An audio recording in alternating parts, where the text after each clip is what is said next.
평생 찡그리고 의심하고 인상 쓰면서 산 사람의 미간, 평생 긍정적으로 미소 지으면서 산 사람의 눈가주름, 이거는 성형으로 흉내낼 수도 없어. 성형으로 감추기도 어려워요. 얼굴은요, 삶의 흔적이기도 하고 감정의 기록장이기도 한 거예요. 저 사람이 나한테 화났나? 저 사람이 성질이 드럽나? 이렇게 생각하는 것보다 지금 무슨 상황이지? 스트레스 받을 일이 있었나? 라는 거를 먼저 생각하는 연습을 해보는 겁니다.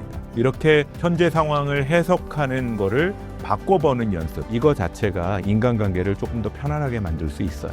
내가 어떤 습관을 만들어내고 어떤 활동을 하느냐가 나의 감정 관리 능력과 나의 인격을 만들어낸다고 할 수도 있겠습니다. 우리의 모든 습관이 나를 표현하고 있다는 거죠. 안녕하세요, 한창수입니다. 마음정비소 운영하고 있고요, 정신과 의사 하고 있어요. 오늘 하루도 편안하게 보내셨나요? 교수님, 사람의 성격은 표정에서 드러난다고 하는데 이게 사실인가요? 어느 정도는 사실이죠. 안면 피드백 가설이라는 게 있어요. 페이셜 피드백 가설이라는 얘기인데, 얼굴 근육의 움직임이 뇌에 신호를 보내주고 그게 감정을 강화하거나 만들어낸다는 이론이죠. 왜 그런 얘기 들어보셨죠? 기운차게 일하고 싶으면 파워 포즈를 취하고 어흥 한번 해보라고. 그러면 기운이 정말 날 거라고. 어흥 하면은 그 얼굴 표정도 변하고 근육의 신경이 뇌를 자극을 해서 뇌에 정말 자신감 있는 마음이 들게 한다는 그러한 비슷한 얘기예요. 이걸 뒤집어서 생각을 하면 수십 년 동안 반복되는 감정이 얼굴 근육에 패턴을 만들 수 있다는 얘기예요. 평생 찡그리고 의심하고 인상 쓰면서 산 사람의 미간, 평생 긍정적으로 미소 지으면서 산 사람의 눈가주름, 이거는 성형으로 흉내낼 수도 없어. 성형으로 감추기도 어려워요. 얼굴은요, 삶의 흔적이기도 하고 감정의 기록장이기도 한 거예요. 그 동화 읽으신 적 있나? 일본 작가 그 미와자와 겐지의 대표작 중에 주문이 많은 요리점이라는 일본 동화책이 하나 있는데, 거기 나오는 그 주인공들이 사냥 갔다가 길을 잃고 요리점을 우연히 들어갔는데, 거기서 뭐 옷을 갈아입어라, 몸에 향수를 뿌려라. 근데 알고 봤더니 이게 자기들 잡아먹으려고 하는 요리점이었던 거예요. 그래서 막 도망치는데 얼굴에 막 인상이 막 지어졌는데 그 얼굴 구겨진 게 오랜 세월이 흘려도 없어지지 않더라 라는 얘기가 그 소설에 나와 있어서 저한테 기억이 많이 남아요. 어쩌면 강력한 감정 경험, 오랫동안 반복된 감정 표현은 내 얼굴에 남아있을 수밖에 없지 않나 하는 생각이 듭니다. 신경과학적으로도 맞는 얘기고요. 근데 성격이 드러나는 건 비단 그 표정뿐이 아니에요. 걸음걸이, 목소리 톤, 또는 손짓, 심지어는 그 사람의 글씨체에서도 나타난다고 하죠. 이게 연구 결과에 따르면요, 그 사람의 성격 특징 자체가 이 사람이 얼마나 게으른지, 외향적인지, 성실한지, 사람들하고 잘 사귀는 사람인지, 예민한지 이러는 것 자체가, 심지어는 방을 어떻게 꾸미는지, 또는 어떤 음악을 좋아하는지, 또는 이메일 쓰는 패턴은 어떤지, 이걸 조사해도 다 알 수 있다는 얘기를 합니다. 이거를 다르게 표현하면 우리의 모든 습관이 나를 표현하고 있다는 거죠. 반대로 얘기하면 어떨까요? 내가 어떤 습관을 만들어내고 어떤 활동을 하느냐가 나의 감정 관리 능력과 나의 인격을 만들어낸다고 할 수도 있겠습니다. 그런데 반대로 사람의 표정만 보고 다른 사람의 생각을 짐작하는 사람들이 있는데 이런 습관이 인간관계에서는 독이 될 수도 있다고 하는데 사실인가요? 표정을 보고 그 사람의 심리 상태를 짐작을 해야지, 인간이라는 게. 그러니까 인간이죠. 그거 너무 못하면은 자폐 스펙트럼이라고 또 얘기 들을 수도 있어요. 근데 문제는 그게 너무 지나치면 위험하다는 얘기죠. 심리학에서는 이거를 기본적인 귀인 오류라는 말로 부릅니다. 쉽게 말하면 우리가 다른 사람의 행동을 볼 때 그 사람의 표정 변화나 요걸 보고 저 사람 지금 기분 나쁘구나 이렇게 보는 게 아니라 저 사람 성질이 원래 좀 더럽구나 라고 생각을 해버린다는 거예요.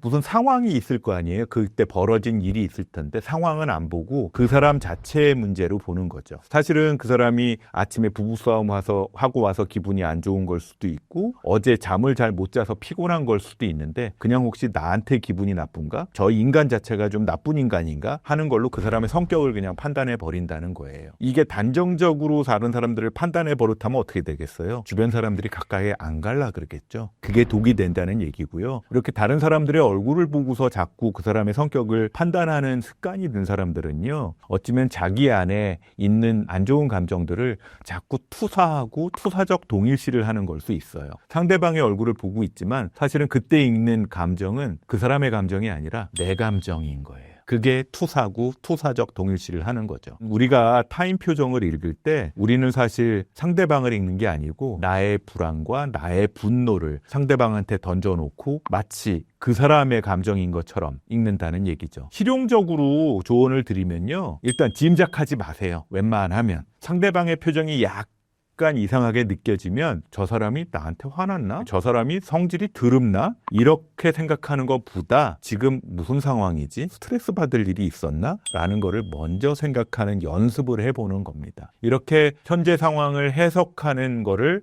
바꿔보는 연습, 이거 자체가 인간관계를 조금 더 편안하게 만들 수 있어요.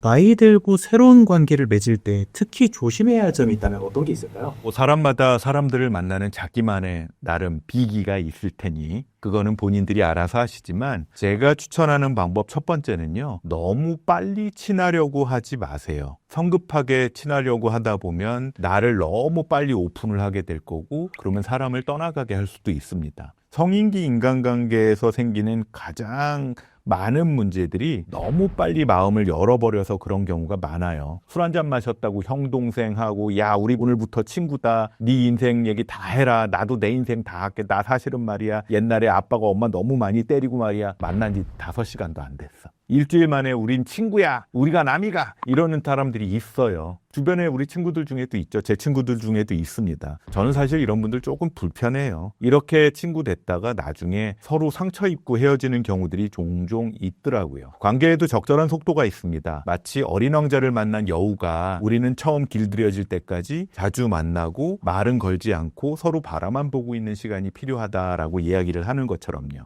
심리학에서 얘기하는 자기 개방의 상호성이라는 개념이 있습니다. 내가 마음을 연 만큼 저 사람도 마음을 나한테 열어주기를 기대하는 심리인 거죠. 그래서 내가 너무 만약에 내 마음을 열어버리고 뭐 어린 시절에 어땠고 우리 집에 누구는 어떻고 내가 사실은 2번 결혼했고 뭐 5번 결혼했고 뭐 이런 얘기를 처음부터 다 해버리면 관계가 불균형돼요. 그러면 네 얘기도 다 해, 이런 압박으로 느낄 수가 있거든요. 그럼 불편한 사람들은 어떻게 될까요? 떠나가겠죠. 두 번째 우리가 알아야 될 거는요, 경제적인 관계는 특히 조심하세요. 나이 들수록 특히 조심해야 될 게 돈과 얽힌 얘기들이에요. 투자를 권유한다든지 사업 파트너를 제안받는다든지 돈 좀 빌려달라 그러든지 이런 게 끼어들면 그때부터는 관계가 인간 사이에 좋은 우호적인 감정이 아니라 이해관계로 다시 계산되기 시작을 해요. 그러면 편하게 만났다고 어때요? 우리 피곤해지죠. 피곤해지면 판단력이 좀 흐려져요. 그럴 때 그냥 에이 몰라 그러고 그냥 보증 서류에 도장 찍어줄 수도 있지만, 그게 더 피곤하면 어떻게 돼요? 그 사람 만나기 싫어요. 그래서 만약에 오랫동안 알던 사람이라 하더라도 갑자기 경제적인 도움을 요청하면 내 감정 상태와 내 판단을 분리해서 생각하는 연습을 좀 할 필요가 있습니다.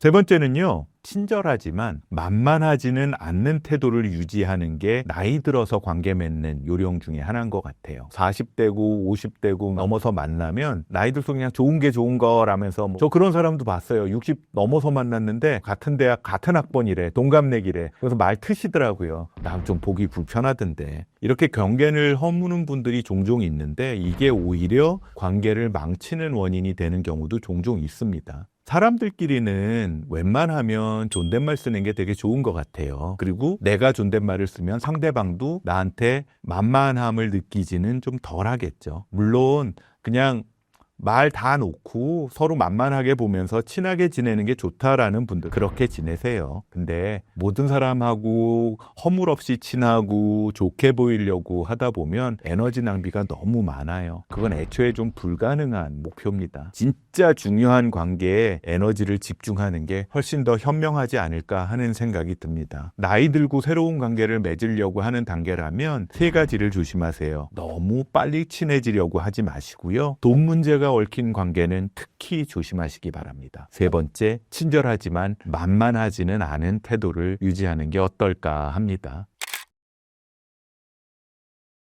교수님, 그렇다면 마지막으로 교수님만의 인간관계 관리법이 있다면 알려주실 수 있을까요? 글쎄요, 정신과 의사 마음정비사라 그래서 그 사람이 말하는 게 100% 정답은 아니니까 제가 말하는 게 저의 비법이다라고 생각을 하시면 될 것 같아요. 저는요, 첫 번째가 모든 사람한테 인정받고 사랑받으려고 하지 않는 편이에요. 제가 인간관계를 맺을 때 가장 중요하게 생각하는 원칙이 모든 사람에게 사랑받으려고 애쓰지 마라라는 겁니다. 물론 그 이면에는 제가 인싸의식이 좀 있어서 어디 가든지 그 사람하고 원래 좀 친해진다, 바로 그 사람하고 일바로 가까워진다라는 거를 느끼는 경향이 좀 있어요. 그러다 보면 저도 마음이 좀 불편해질 때가 있어서 직업 특성상 모든 사람하고 그런 관계를 맺으면 제가 그 고통을 전부 다 안고 살 수는 없잖아요. 그래서 깨달은 건데, 인간관계로 힘들게 사시는 분들, 저한테 상담하러 오시는 분들도 보면 모든 사람들한테 좋게 보이려고 하다가 상처 입는 경우가 굉장히 많더라고요. 그러다가 자기 자신을 잊어버리는 경우도 많은 거고요. 제 일은 일이지만 제 삶에서 제 부인을 포함해서 진심으로 저를 지지해주고 인정해주고 사랑해주는 정말 몇 명의 진짜 소수의 사람들한테 조금 더 집중하는 편이고요. 나머지 분들하고도 잘 지내죠. 잘 지내는데 그 관계는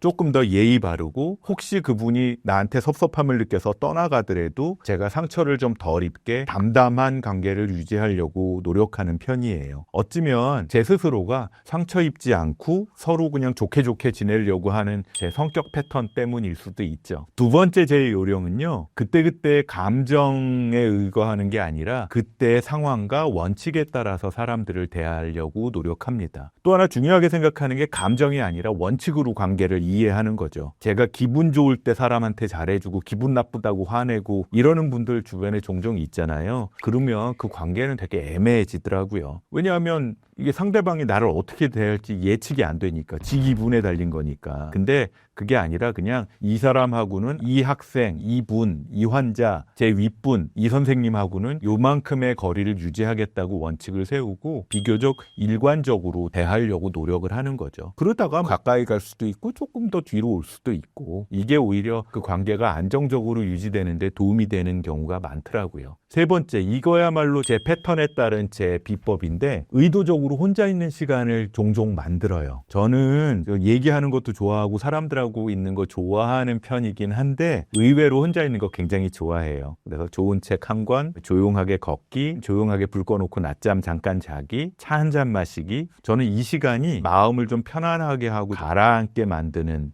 시간인 것 같아요. 제 그 마음의 그릇을 조금 넉넉하게 만드는 거거든요. 사람이라는 게 다 자기 그릇이라는 게 있는데 제 그릇은 이렇게 아주 크지는 않은 것 같아요. 그릇이 넓은 사람들 제일 부러운데, 그래서 저는 제 그릇을 비워내고 다시 채우는 시간이 좀 필요하더라고요. 그래서 그 시간이 제가 쉬고 책 읽고 멍 때리고 가만히 혼자 있는 시간입니다. 그래야 마음정비소에서 만나는 분의 감정을 받아내고 그 상처를 제가 받았다가 숙성시켜서 다시 좀 덜어내고 하는데 조금 더 잘 도움을 드릴 수가 있고, 또 저도 살아야죠. 제 생존 전략이기도 한 것 같아요. 어쩌면 내가 조금 더 안정될수록 제가 만나는 사람들한테도 많은 도움을 드릴 수 있다고 생각하기 때문에 그런 것이고요. 어쩌면 제가 지금 운영하고 있는 마음정비소에서 여러분들한테 드리고 싶은 정말 핵심 메시지도 그거예요. 내 마음이 조금 더 안정되고 내 마음 그릇이 조금 더 편안해져야 내 사람들과 좀 더 잘 지낼 수 있지 않을까 하는 생각입니다. 오늘 하루도 편안한 시간 보내시기 바랍니다.